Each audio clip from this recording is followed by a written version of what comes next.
My name's Antonio Cologne. I'm from Port Jervis High School and I'm graduating senior.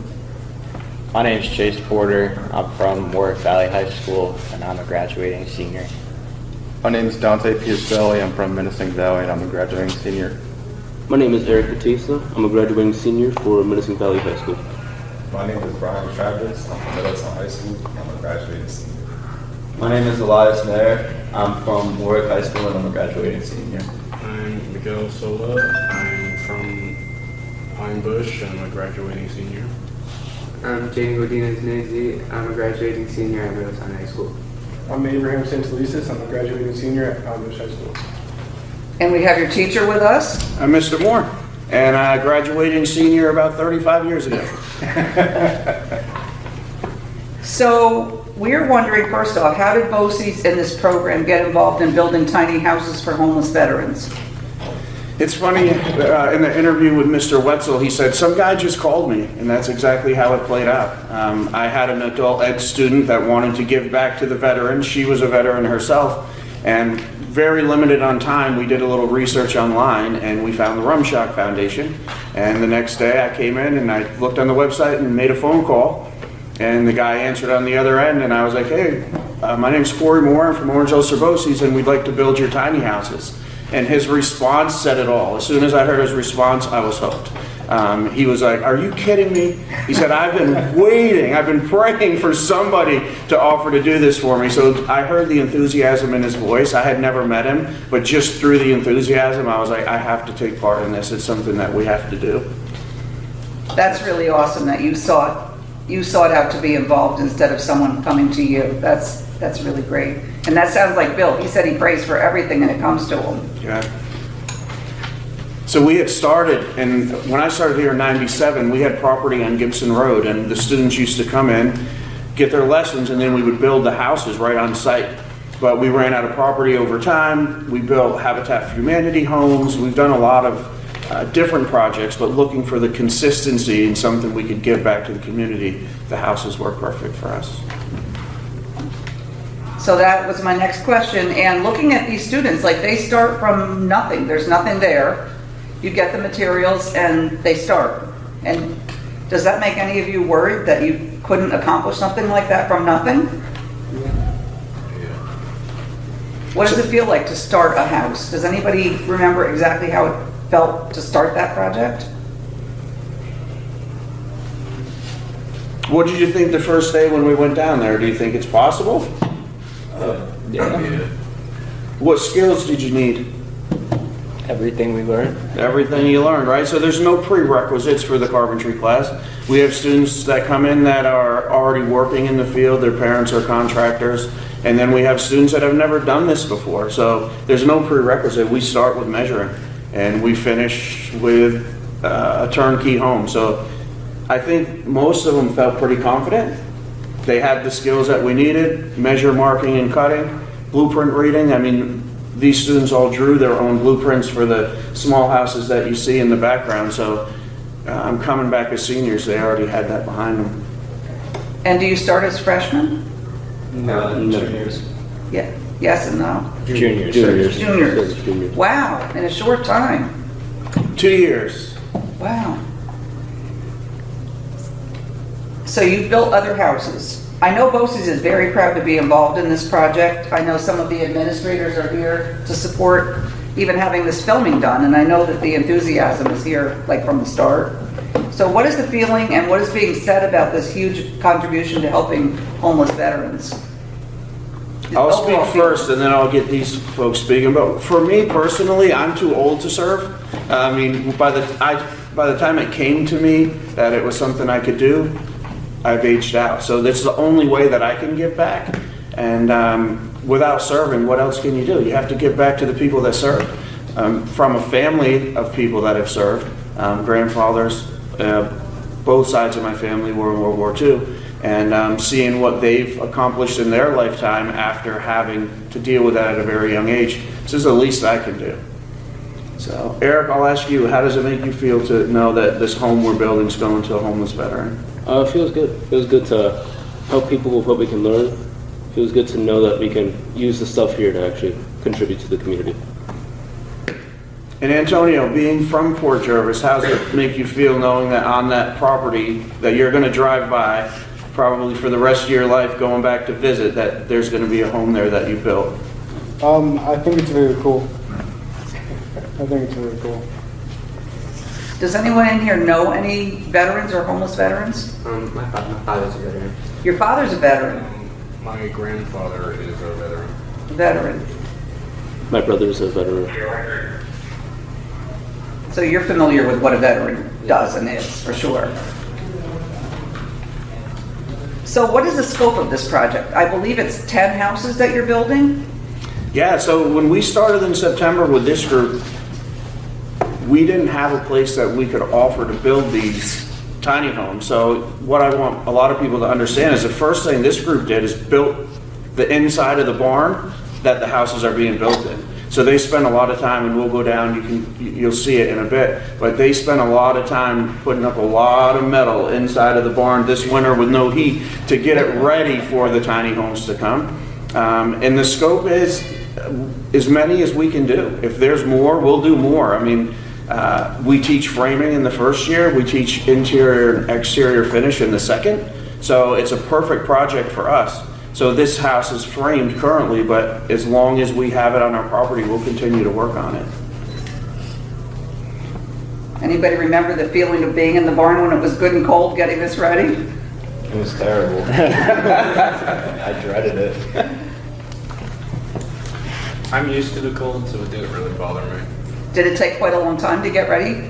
It did. There's a lot of steel. You'll see when we go down there, and it has very high ceilings, so to work at heights, being in safety harnesses and using man lifts and stuff that's new to the students. So it took a little while, but once we got moving, they did a great job.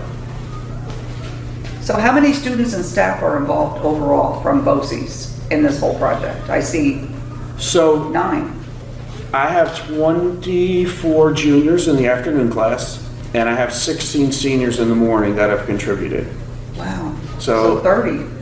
So being the end of the school year, fourth quarter is pretty much over. This is the students that the diehards that are coming to the last day. Some of the other ones have finals at their home schools. They have regents, stuff that they have to take care of. So is it voluntary that they're here today? Well, it's kind of one of those things that they should be here. We take attendance to the 13th, but we also understand that they're graduating seniors that have other obligations that they need to take care of. Oh, definitely glad that they're all here. Thank you for being here. So how do you personally feel about participating in the project? So if we could just start and go around, like your thoughts on being part of, I mean, eventually these houses are going to be filled with veterans that never had a home or haven't had a home in a long time. So besides the work of accomplishing a beautiful home, like knowing where it's going, like we're just wondering how you as a young person feel about it. I like the fact that the building goes to the veterans. I'm happy that it's going towards a good cause and that the veterans deserve more than what we give them, I think. So I think this is a great cause for this. And it also gives us experience doing stuff in class and not just building models. I'm happy that we're giving back to the community. And I think it's really cool for me because I've never built anything like this. And it's some good experience.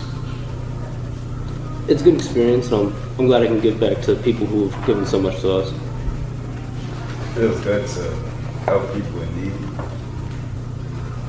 I like that we are building it and getting the experience from it, like everybody else said. And I also like that when you think about like where it's gonna go, you have it in the back of your mind. I'm not just building this for a grade. I'm building this for other people too. And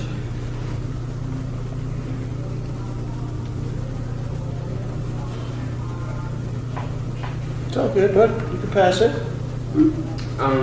For me, I think it was a really good experience. It's not something normal, and like my father's a veteran, so giving back to people that he may have been there with or something like that feels good to know. I feel like for us, it's a good wraparound of our careers, like learning new things, how to build houses fully complete. And for the veterans, it's great because we can help everybody out and make everybody happy. I think a lot of times we take advantage, or, you know, we take it for granted that we have a nice warm home to go to with a meal on the table and we're not struggling to get through. Watching a few videos about the tiny home projects that are starting to happen all around the United States, one of the common themes that I heard was working homeless. And I'm thinking, here's a veteran that put their life on the line for us, and now they're homeless, but they work. They go to work every day, but they're homeless. And just to think how much more productive they'll be as individuals if they have a roof over their head. You know, they know where they're going to sleep that night, not just trying to get by, but thriving. So you're really investing in their future, the success of their own future. Agreed. So how are the homes planned, designed, and blueprinted? So I'm picturing like a bunch of boards and things they need to turn into a home. So we had built modular houses here in the past that got shipped over to Newburgh for Habitat for Humanity. So William Wetzel hooked me up with an architect, Ted O'Donnell, and we talked on the phone, we emailed back and forth, and he had asked me how we built the modular homes to be moved. So I shared that information with him. With that, he drew the plans, Access Architecture, out of Greenwood Lake, drew the blueprints, sent them over to us, we looked them over, and once everybody was happy with the design, we started ordering materials through Never Sink Lumber in Port Jervis.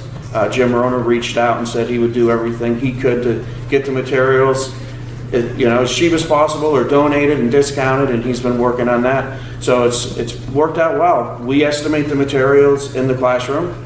We order the materials from Neversink, and they get delivered right to the barn where we're going to build. Mr. Wetzel and Mr. Roner work the magic behind the scenes, so it's kind of like Christmas for us. We ask and it shows up. So it's been a blessing. So they're being built here and they'll be transported in sections, I'm assuming. Yes. And what's involved in that transport and placing it on something when you arrive on the scene? So how big are the buildings? 20 by 20. 20 by 20, and right now they're 10 by 20. So we're building two 10 by 20 sections. Another cool story, we host the Guard X Day here every year where the National Guard comes. We had, what was it, 2 weeks ago? Yeah. Where they come and they set up all their apparatus in the parking lot. The students get to go out and talk to the National Guard. They get to see what they have to offer. And we were talking with Sergeant Rivera, and he said, well, how are you moving these houses? And I was like, I'm not sure. He's like, I'll move them for you. So just out of the blue, by having a conversation, he's like, we'll move him. And I couldn't think of a better way of a tiny home for a homeless vet getting delivered on a National Guard truck. It's just one more blessing that fell out of the sky. Kind of a full circle. Full circle. Can you describe a typical house? I'll let these folks. I picture the house I live in. I'm sure it's not like that. Well, a typical house is like 3 times the size of the tiny houses. And there's a lot more open floor plans. All the beams are heavier to get around. That's my part. So what's in one of these houses? You guys laid it out? It's the same thing as a normal house, just on a smaller scale. It's, right? It's the same materials, I'd say. How many bedrooms? 1. 1 bedroom, 2 closets, I believe. 2 what? Closets? 2 closets, a front door, back door. Small kitchenette, small living room, but a nice, cozy, safe place to call your own. And are they all the same, or are there different styles? At the moment, we're going to go with doing them all the same, so there's not another cost of drawing another set of plans, but at any moment, a change would be fine. I mean, we've already talked about ways to try to maybe build them a little bit cheaper possibly and still be able to haul down the road, because we're always looking to get the most out of the money that's there. But as far as the layout, from what we're currently going with, they're going to be 10 of the same. And do they have a porch on them? Because I know it's by a stream. Yeah, it's kind of cool. They do have a porch that's going to be built once they get there, but that on site there'll be a foundation for these buildings to sit on. But one of the cool things about them, you guys have to tell them about the roof. About It's like a slight angle for, What's the pitch? An 1/8 inch on 12. An 1/8 inch on 12, so pretty much flat, and what's gonna be on it? like some type of material for growing crops and stuff. So it's gonna be a live roof. So it's a very slightly pitched roof that's gonna be a live roof, so it'll have growing material on top that the rainwater can slowly go through to gather nutrients to go towards hydroponics where they'll grow vegetables with the water. Wow. I've never built one before, it's my first one, so I'm kind of excited. I see it on the blueprint, but I haven't seen it in person, so it's kind of exciting. We knew that there was something with hydroponics, but we thought that it was a different building where they would grow plants. Right. But they're actually growing them on their houses. So the water running through these shallow pitched roofs with the sod or the moss, whatever they're gonna grow on top, can gather what it needs, so they can use that water to grow vegetables, whatever they need. And also full solar array will be on them as well. So the roofs are very shallow pitch, and then they're gonna be able to add solar too, so they're gonna be pretty much self-sustaining homes. Keeping up with the future. So the process of and steps in building the tiny home, you kind of went over that, like what you need to do. And how the materials and products you said are being supplied through Port Jervis, through Roner. What has been the biggest challenge that you've run into, if you've run into any since the beginning? Space. Anybody found any challenges? Space. The space of it. It's like it's not normal than a different house. They're so much smaller, so it's like you have less space to put stuff. Like the kitchen, like it's a very smaller kitchen, bathroom.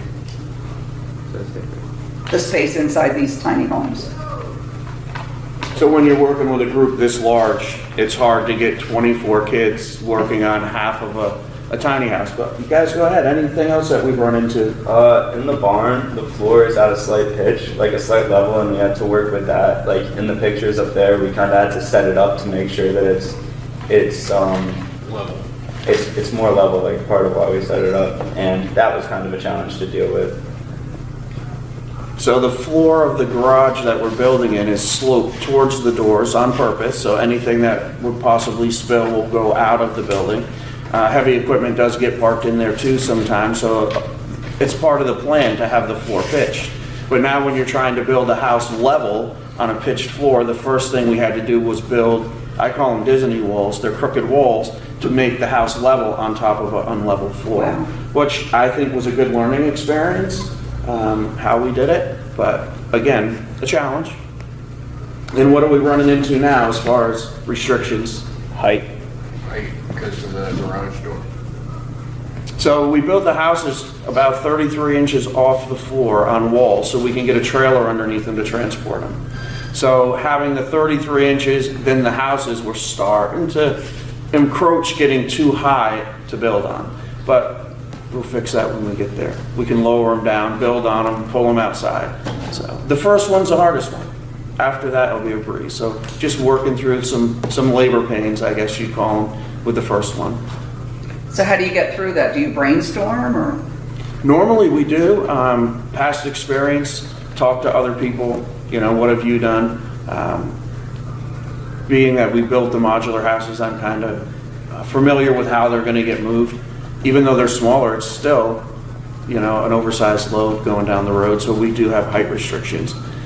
But yeah, talking to people, looking on the websites, New York State compliant to travel down the road, what is the highest it can be, and how are we going to make this possible? So, Like this gentleman said, it's just scaled down from a regular house, just more challenging. sure.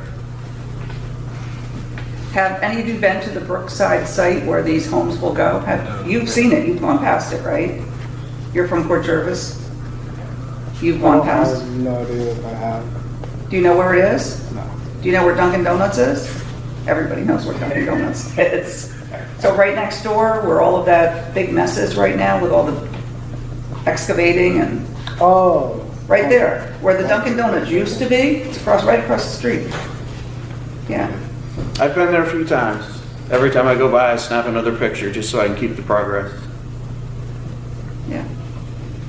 It's right along the brook. Like, this is when Stan first thought of the site, he called Bill Wetzel. And so actually it's sort of a history of that.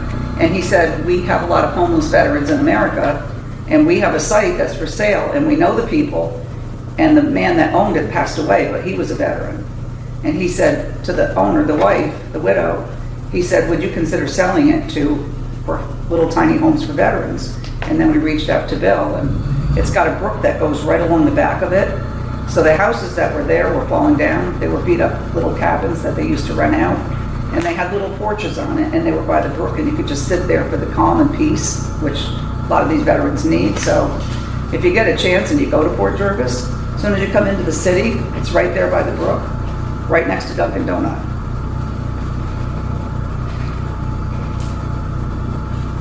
So what are your families saying about this? Are your families aware of what you're doing? Yeah, I told my dad about it.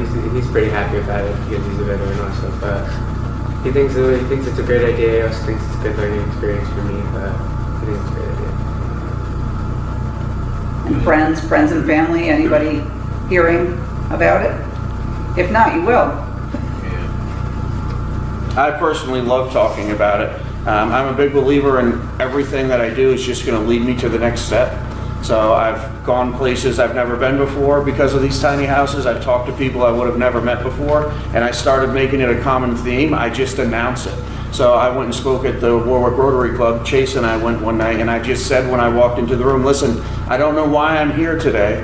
I'm going to tell you what I'm up to, but somebody in this room, we're going to make a connection, and we're going to take it to the next level. And it seems like no matter where I go, no matter who I talk to, somebody steps into the picture. So like I said, talking with the National Guard, they're like, oh, we'll move the houses for you. And then when I was at the Warwick Rotary Club, somebody said, oh, I'm an interior designer if you need any help. So it's just putting it in the public eye, going in with enthusiasm.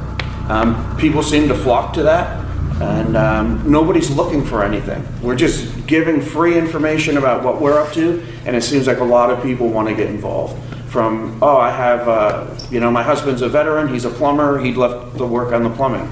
Or, my uncle sells Anderson windows, maybe we can give you a discount on the windows. So to me, it's been amazing. Everywhere I go, people are like, how are the tiny homes coming along? And then on social media too, every time I see a post from Rumshock, I like it, I share it, and then people will comment on it, and it's a great feeling, and really, all we're doing is passing along information. The people are coming out. It's not a matter of us trying to pull it. As soon as you mention it, people start jumping in. Sometimes good things are contagious. That's right. I know that Stan had people reach out to him, and they heard about the houses that you guys are building, and they said, does anybody need a stove in the house? So they're giving 10 stoves.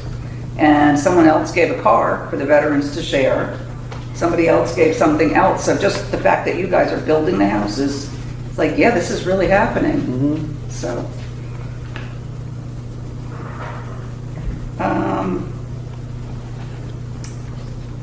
is this helping you in your education besides being builders? Is this helping you with anything else in your education and getting toward graduation day? Confidence or like skills? Anybody have anything about a connection to other things in your life? I think actually applying it to a house and not just doing it in here, like not only boosts confidence, but also solidifies what we did learn here. And I feel like more confident if I were to go out, I would be able to do the stuff that we learned here in like a real world setting. How about community service? Anybody else? Are you all planning to go into the building field, I'm assuming? Yeah. This project helped us work as a team. Many of us were cutting, others were measuring, people were marking out where the studs and walls go. It definitely helps communication with a lot of people, and that's really helped me out a lot. So it's kind of teamwork. Yeah. Because there is no I in team. That's true. That's very wise. So otherwise, is there anything else I should know, or you want people to know about this project that maybe we didn't talk about the houses, about being students building. It's unbelievable that 17 and 18-year-old students are building these houses. It's to me, it's personally amazing. I know it is to Stan too. Is there anything else we should know about getting involved, building houses, helping veterans, accomplishing things like this? I think for me personally, a lot of times the students just need the self-confidence. I know on open house, I bring parents in here and I put all the tools out that these students use, and a lot of the parents look at the tools and they're like, you let my kid use that? And it's like, absolutely. After the first month of school, all they have to do is ask for the keys. All these tools in here they can use, and that's because that they've proven to me that they can do it safely and efficiently. So having these students at that point is amazing, but we have to get Joe Public to feel the same way about them, or them to step up to have the confidence to move forward. So, like just Chase, for instance. Chase, what's your family do for a living? Oh, we have a carpentry business right out of Pun Island. KP Home Builders. I don't know if anybody's ever heard of them, but So he leaves here and he goes and frames houses. So for him, maybe it's the community service aspect that he gained from it. But anybody else work in the field? Abe?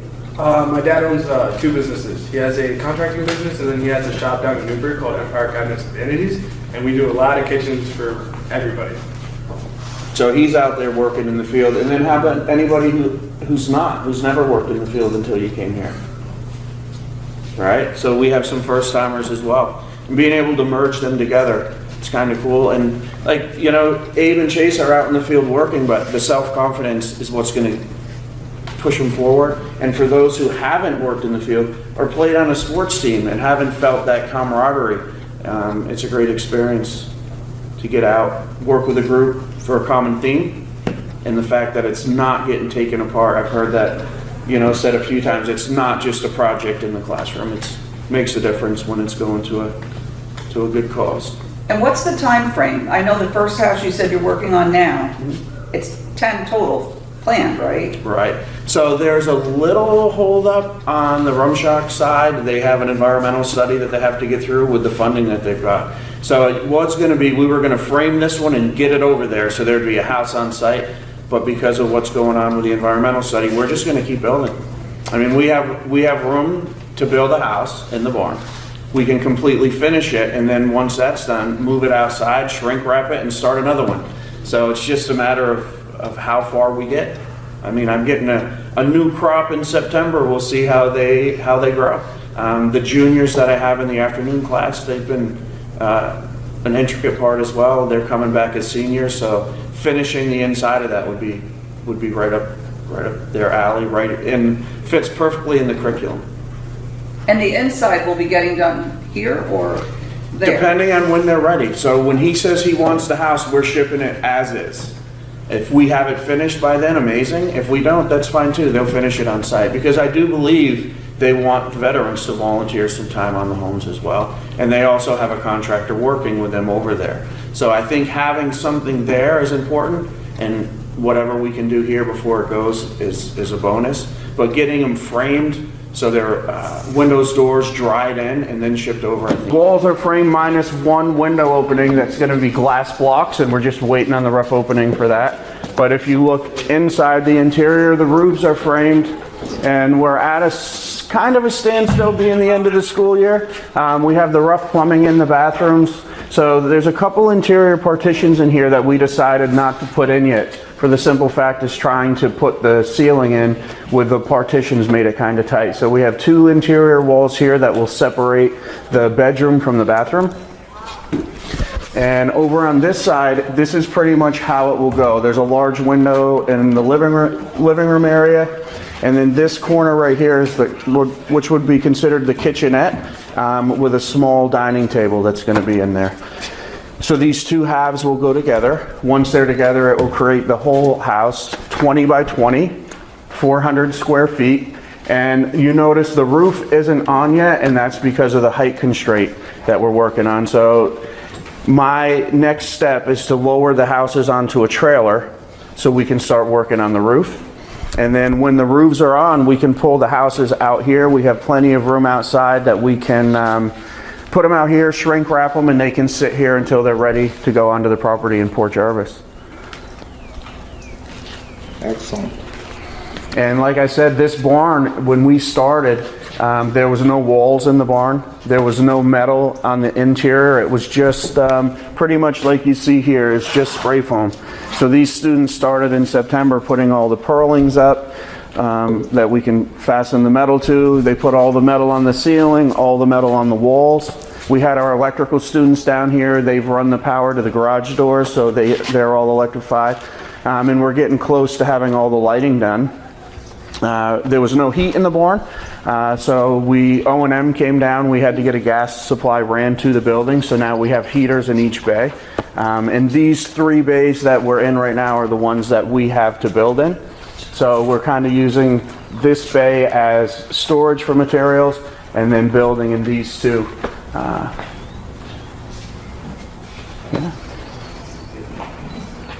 Any questions on what you see here? No, just a big thank you. Oh, you're welcome, for sure. I'm wondering if any of the students had like a favorite part of the building of it. If there was any part that they really weren't crazy about. Like my dad used to always have me cutting little holes and I couldn't stand it.